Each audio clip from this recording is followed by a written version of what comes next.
Olá, caros alunos, bem-vindos à nossa segunda semana de estudos tutorados, segundo ano do ensino médio, no volume 2.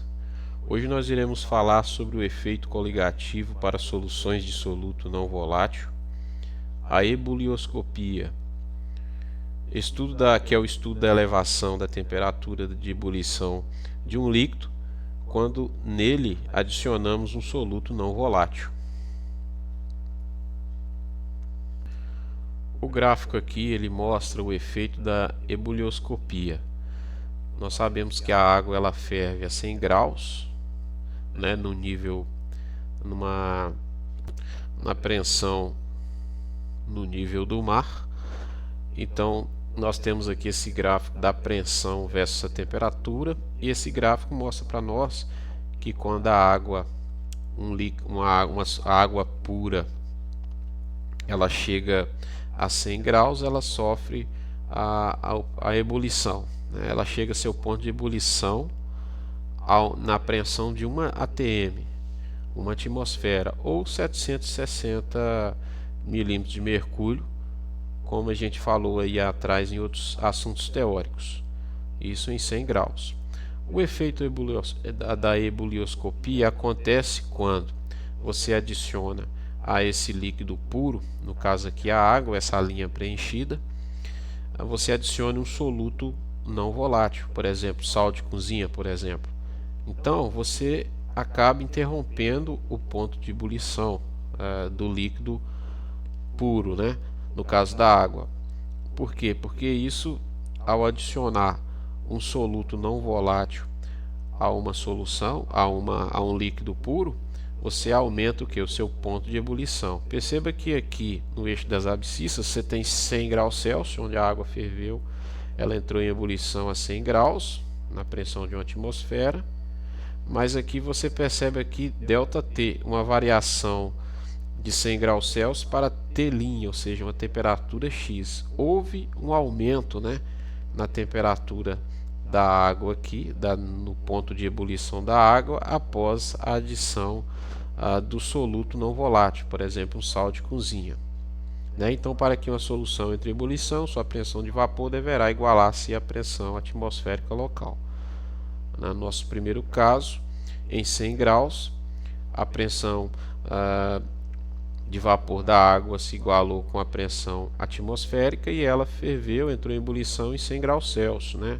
Na pressão de 1 atm ao nível do mar, ou 760 milímetros de mercúrio. Após a adição de um soluto não volátil, houve alteração nesse ponto de ebulição, passando de 100 graus para uma temperatura maior, que aqui o gráfico nos representa como T'.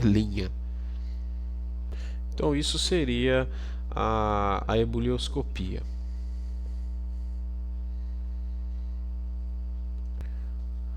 Quando se aquece uma solução de água e cloreto de sódio, observa-se que o ponto de ebulição se eleva à medida que a mistura é aquecida.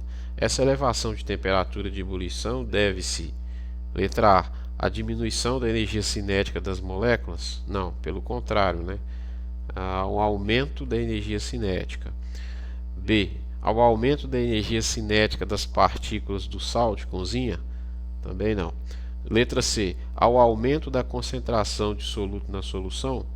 Então essa é a nossa resposta, né, pessoal? Porque a gente sabe que a elevação da temperatura no ponto de ebulição é explicado pela ebulioscopia, quando você adiciona soluto no líquido puro, né?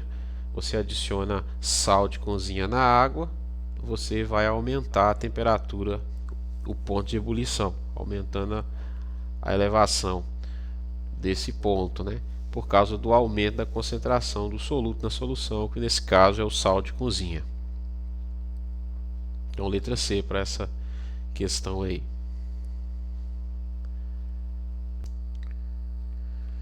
Na ebulição, a pressão de vapor de uma solução aquosa 0,05 mol por litro de glicose, C6H12O6, é: letra A, o dobro da pressão de vapor de uma solução aquosa 0,05 mol por litro de glicerol, C3H8O3. é falsa, né, gente? Porque as duas substâncias, tanto a glicose como o glicerol, são substâncias moleculares, ou seja, quando acontecer a dissolução em água, elas não vão ionizar formando íons, né? A quantidade de partículas é a mesma. A quantidade de partículas vão ser a mesma, a concentração em número de mols aqui, ó, é a mesma também, 0,05 e 0,05 de glicerol. Então não é o dobro, né? A pressão de vapor seria a mesma. Letra B. A metade da pressão de vapor de uma solução aquosa 0,05 mol por litro de sacarose? Também não, né? Porque a sacarose, o açúcar de cozinha, também é uma substância molecular, igual a glicose. Também não vai sofrer ionização. E a concentração aqui é a mesma. Então a pressão de vapor não é a metade, é a mesma também. Letra C. Igual a pressão de vapor de uma solução aquosa de igual concentração em mol por litro de frutose? Sim, essa é a questão correta aqui, porque tanto a glicose como a frutose são substâncias moleculares, não vai sofrer ionização. E aqui está dizendo que a concentração é igual, então na ebulição a pressão de vapor dessa solução de glicose vai ser igual a pressão da frutose. Letra C. Letra D, vamos ver. A metade da pressão de vapor de uma solução aquosa a 0,10 mol por litro de glicose. Apesar de ser o dobro aqui o valor, mas essas grandezas não são proporcionais, né? Então não dá para dizer ao certo se eu aumento aqui 10 mols, né, de glicose, 0,10 mols, se eu dobro isso aqui, que aqui vai ser a metade da pressão. Letra E. Igual a pressão de vapor de uma solução aquosa de igual concentração em mol por litro de sal de cozinha. Não, porque o sal de cozinha é uma substância iônica, né? Ela vai ionizar em meio aquoso e aí a pressão de vapor dessa vai ser menor, porque ela vai ter mais partículas na solução. Então ficamos com a letra C aí.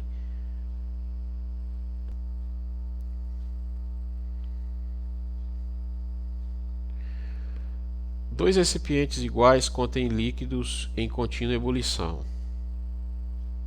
O recipiente 1 tem água pura, o recipiente 2 tem água do mar. O gráfico que melhor representa a variação de temperatura dos líquidos em função do tempo é: a gente sabe, pessoal, que a água do mar ela tem sais, né? Então o fato dela ter sal significa que o ponto de ebulição dessa água, só uma observação aqui, já vai ser maior do que a da água pura. Então ele está falando que o recipiente 1 tem água pura, o recipiente 2 tem água do mar. Então olhando o gráfico aqui, a gente sabe, já deu para perceber que pelo fato de ser água pura, ela vai ter um menor ponto de ebulição. Aqui nós temos então A, B, C, D e E. O gráfico 1 mostra, aqui o 1 é a água pura. Aqui está errado porque está mostrando que a água pura tem maior ponto de ebulição que a água do que a água salgada, que é o 2, né? E não é verdade, porque a água salgada, por causa da dissolução de sais dissolutos não voláteis, ela vai ter um maior ponto de ebulição. Então aqui não está correto essa alternativa de letra A, não. Então ela é falsa. Aqui está mostrando no gráfico que tanto a água pura, apesar de ter um menor ponto de ebulição, mostra que a curva aqui do processo do aumento de temperatura sofre variação, ou seja, o gráfico da letra B aqui mostra que tanto a água do mar quanto a água pura, quando atinge o seu ponto de ebulição, a temperatura de ebulição ela vai subindo constantemente. E não é verdade, né, pessoal? A substância pura, quando ela atinge o seu ponto de ebulição, no gráfico ela é uma linha reta assim, ó.